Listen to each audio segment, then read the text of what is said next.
Pada kesempatan kali ini kami akan mempresentasikan mengenai proses flotasi emas dan perak pada mineral pirit. Next.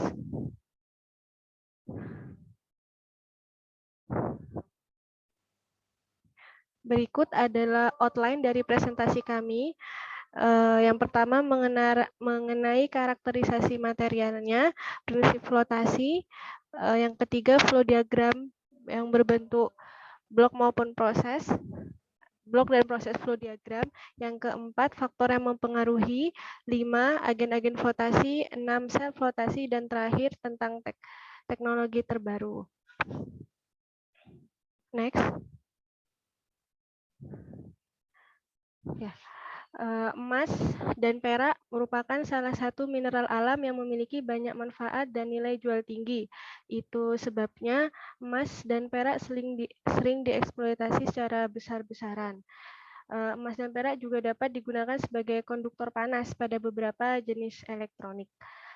Saat ini, logam seperti emas maupun perak diambil dari biji logam, yaitu biji emas melalui serangkaian proses kimia. Jenis-jenis mineral yang mengandung emas dan perak diantaranya terlihat pada slide, yaitu metals, telurit, dan auriferous sulfide. Salah satu mineral yang mengandung emas dan perak yaitu pairit. Dalam material auriferous sulfide terkandung pairit dengan kadar 1934 per milian. Berikut adalah mineral pairit. Pairit merupakan senyawa sulfida, yaitu FeS2 yang berisi elemen lain seperti Ag, Au, Co, Cu, Ni, Pb, Sb, Sn, dan Zn. Dan ini merupakan sifat dari mineral pairit, yaitu massa molekulnya sekitar 119,98 gram per mol, warnanya kuning pucat, dengan sifat kristalnya brittle, massa jenisnya sekitar 4,8 sampai 5 gram per cm kubik, dan kelarutannya insoluble in water. Next.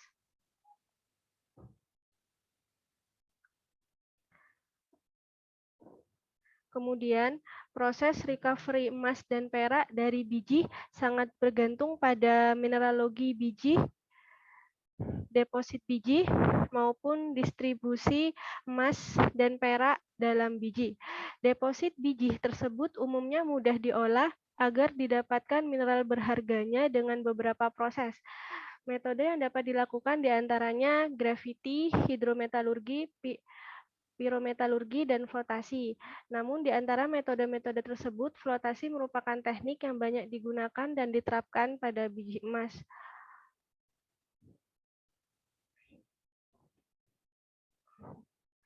Next, berikut adalah prinsip flotasi. Flotasi merupakan proses pemisahan secara fisika dan kimiawi yang memanfaatkan perbedaan sifat permukaan mineral berharga dan mineral gang yang tidak diinginkan. Berikut merupakan 3 mekanisme proses pemerolehan material dengan flotasi. Yang pertama, true flotation, yakni menempelnya zat-zat tertentu pada permukaan gelembung udara. Yang kedua, entrainment, yaitu terbawanya zat-zat tertentu di dalam air oleh buih. Dan yang terakhir, physical entrapment, yaitu terjebaknya zat-zat secara fisik di antara partikel yang menempel di permukaan gelembung. Next. Ya, mengenai flotasi, true flotation atau pelekatan mineral berharga pada gelembung udara merupakan mekanisme yang paling penting dan mewakili sebagian besar partikel yang diperoleh konsentrat. Efisiensi pemisahan antara mineral berharga maupun gang mineral juga tergantung pada entrainment maupun entrapment, dan tidak seperti true flotation yang selektif terhadap sifat permukaan. Mineral gang dan mineral berharga sama-sama dapat diperoleh dengan entrainment maupun entrapment. Next. Berikut merupakan prinsip pemisahan proses flotasi. AU dan AG.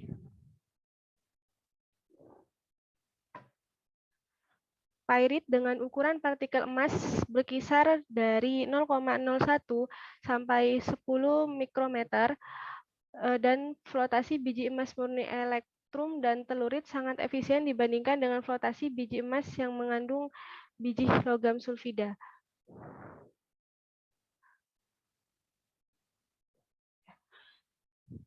Nah, untuk prinsip pemisahannya sendiri, dapat diketahui bahwa mineral pirit merupakan mineral yang bersifat hidrofilik.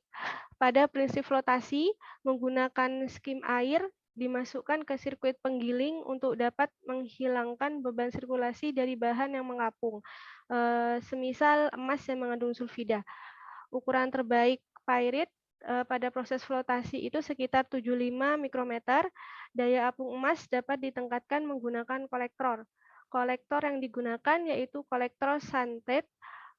Molekul santet akan masuk ke permukaan Fe, kemudian diabsorpsi pada permukaan pirit dengan ikatan dua atom santet S dengan atom Fe.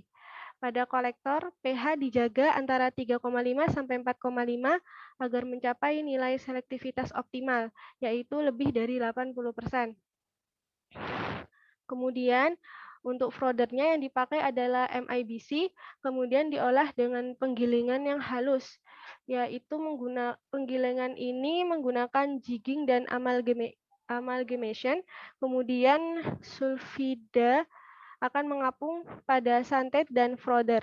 Froder MIBC pada pH 10 untuk mengoptimalkan penekanan pada pirit dan proses dapat dikendalikan pada suhu 52 derajat Celcius. Proses flotasinya berlangsung selama 4 menit dan fraksi akan mengapung, kemudian endapan dikeringkan dan terakhir ditimbang.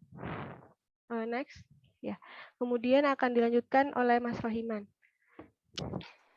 Baik, terima kasih Mbak Tati atas presentasinya. Saya akan melanjutkan tentang blok diagram proses flotasi emas dan perak.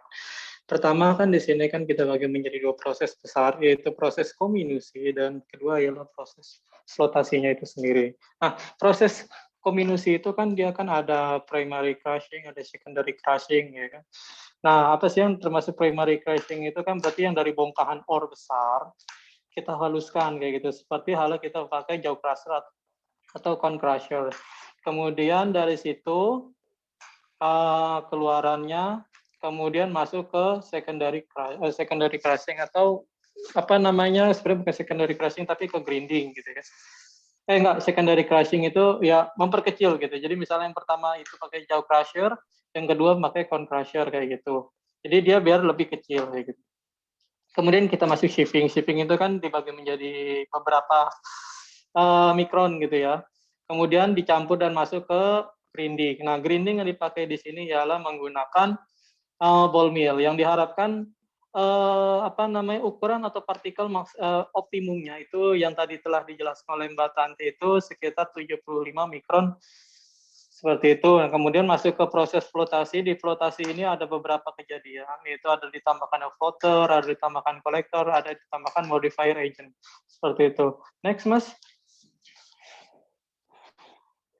Oke, di sini ada flow diagram. Di sini saya mendapatkannya langsung dari PP-nya seperti itu kan. Yang pertama tadi saya bilang ore mineral masuk ke grinding, kemudian ya biasa screening, stasi, kemudian masuk ke receptor tank, kemudian masuk ke conditioning, kemudian masuk dan lain-lain sebagainya ke proses flotasi yaitu penambahan floater dan kolektor seperti itu. Untuk dosisnya nanti saya akan jelaskan di next PPT-nya. Lanjut, Mas. Kemudian adalah proses grinding dan klasifikasi yang tadi saya jelaskan sebelumnya ya kan. Nah, sebelumnya ini kan ada proses crushing dan ada proses grinding kayak gitu kan. Kenapa di sini digunakan dua proses kominusi? Jadi flotasi ini kalau asumsi saya itu dia berhubungan dengan particle size seperti itu kan. Jadi tidak boleh terlalu berat karena nanti akan berbanding lurus atau kalah dengan gravity force seperti itu. Jadi kita harus benar-benar lakukan atau kita benar-benar analisis di proses kominusi. Karena ini kan dari ore, batuan, kemudian sampai nanti sebelum flotasi. Kemudian untuk flotasinya itu kan nanti ada tiling. Tilingnya itu yang kita harapkan nanti adanya yang terpisah Ag dan aurum dan peraknya itu, seperti itu. Lanjut. Nah, ini adalah control circuit safety-nya. Ya, biasa ini hanya PPT tambahan aja tentang sirkuit safety-nya, seperti itu, nanti bisa dibaca. Density transmitter, flow transmitter, jadi ini hanya ini aja sih. Nah ini lanjut Mas. Kemudian kondisi operasi, faktor-faktor yang mempengaruhi, ya kan. Kondisi operasi tentang flotasi itu dari hasil paper ini itu biasa terbagi menjadi 4 kategori yang bisa kita variabelkan gitu kan, variabel bebas dan variabel terikatnya. Dari particle size-nya itu kan tadi sekitar 75 mikron. Nah, di sini 85 mikron yang hampir mendekati gitu, 75 dengan 80 gitu. Jadi diharapkan pada partikel 75 sampai 80 ini partikel optimum yang bisa nanti proses optimasi dalam flotasinya itu. Kemudian waktu yang digunakan atau waktu optimumnya itu sekitar 20 menit. Kemudian rasio soluble liquid-liquidnya itu sekitar 30 SL gitu. Untuk komposisinya, nah komposisinya itu kan tadi ada yang sentat itu ya yang dijelaskan oleh Mbak ya itu kan sekitar 5 gram, kemudian metil isobutil karbonila sekitar 5 gram, seperti itu. Lanjut. Nah, di sini kan kita bingung kan, apa sih yang tadi saya jelaskan itu kan ada saya sih membagi asumsinya itu ada 3 gitu kan, ada flotation agent dan ada modifying agent kayak gitu. Nah, apa sih tentang flotation agent itu kan agen flotasi, agen untuk proses flotasi gitu kan. Di situ kan ada yang paling ininya kan ada kolektor dengan floater gitu kan. Nah, floaternya ini itu tujuan yaitu biasa untuk menurunkan tegangan permukaan sehingga dapat menstabilkan gelembung agar tidak mudah pecah. Kenapa harus distabilkan gelembung itu? Ya kalau misalnya gelembung itu pecah, ya nggak bisa, proses flotasi itu nggak bisa. Makanya kita harus tambahkan floater. Jadi dia bagaimana caranya si gelembung itu tidak mudah pecah kayak gitu. Kemudian kolektor. Nah, kolektornya itu kan bertujuan ya biasa ialah merubah si partikel itu, surface partikel itu atau permukaan si partikel itu yang biasanya hidrofilik menjadi hidrofobik kayak gitu. Karena biar mudah dipisahkan kayak gitu. Dengan cara menyerap ion pada surface partikel mengurangi kestabilan lapisan hidrat yang memisahkan permukaan mineral dan gelembung udara. Dan yang terakhir itu adalah modifying agent flotation. Kayak gitu. Nah, modifying agent flotation itu kan ya seperti depresan, kemudian seperti pH regulator dan sebagainya itu jadi modify agent flotation. Kalau ini saya bagi menjadi 3. Lanjut Mas. Nah, di sini ada modifying agent flotation gitu kan. Nah, di situ kan saya kategorikan sebagai biasa tim hore-horenya gitu. Aktivator, cuma ada depresan, ada regulator pH ya kan. Kemudian untuk apa sih aktivator itu kan? Aktivator itu kan berfungsi untuk meningkatkan aktivitas permukaan mineral yang berinteraksi dengan kolektor gitu. Jadi dia ini sebagai pendukungnya. Kemudian ada depresan. Depresan itu meminimalisir pengapungan mineral, pengganggu atau gaup tanpa menghalangi mineral yang ingin diambil. Jadi yang mau diambilnya itu AU, AG kayak gitu. Kemudian ada regulator pH adalah berfungsi untuk biasa mengatur pH agar dapat menuju kondisi optimum seperti itu. Lanjut. Monggo Mas Rizky Fadil. Baik, saya akan menjelaskan tentang flotation cell yang digunakan, yaitu sel flotasi basis yang digunakan oleh salah satu tambang di Meksiko, di mana sel flotasi basis ini menggabungkan teknologi sel flotasi mekanis dan kolom. Mekanisme kerja sel flotasi ini yaitu pal diinjeksikan ke dalam kolom, kemudian impeller akan memutar pal, udara dan frotter diinjeksikan melalui ke dalam kolom melalui tabung berpori. Kemudian air pencuci disemprotkan melalui bagian atas kolom. Berikut video animasi flotasi udara dimasukkan ke dalam tabung.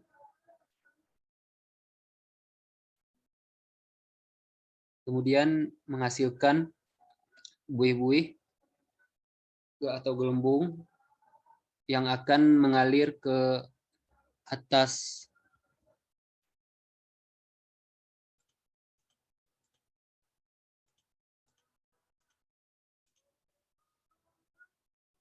Kemudian buihnya akan dipisahkan.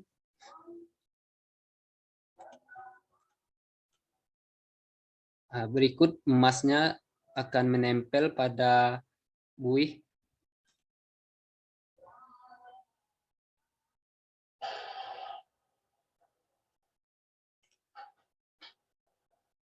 Ini salah satu video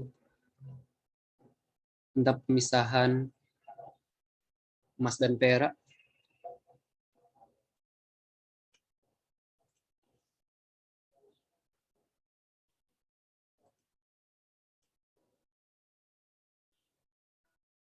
Untuk novel teknologi sel flotasinya yaitu menggabungkan teknologi sel flotasi mekanis dan kolom.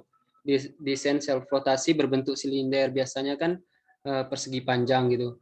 Fitur utama dari sel silinder ini terdiri dari dua bagian terpisah, yaitu sel flotasi yang menggunakan air pencuci, seperti sini menggunakan air pencuci. Kemudian pengaruh ukuran partikel. Di sini dapat dilihat semakin kecil ukuran partikel, maka semakin besar emas dan silver yang didapat. Selanjutnya pengaruh kecepatan impeller. Pada gambar dapat dilihat bahwa kecepatan impeller optimal mendekati 180 rpm, yaitu ditandai dengan perolehan emas dan perak maksimum dicapai. Selanjutnya pengaruh laju aliran udara. Terlihat bahwa ukuran gelembung rata-rata terkecil dihasilkan pada 180 rpm dan terbesar pada 140 rpm. Selanjutnya pengaruh konsentrasi kolektor dan waktu flotasi. Peningkatan diperoleh pada waktu flotasi yang lebih lama dan konsentrasi kolektor ditingkatkan. Terlihat bahwa kolektor dengan 4 gram per ton, waktu flotasinya sama, yaitu sama-sama 15 menit, menghasilkan emas sebesar 80% dan peningkatan konsentrasi 6 gram per ton menghasilkan 87% dengan waktu flotasi yang sama. Sekian presentasi dari kami.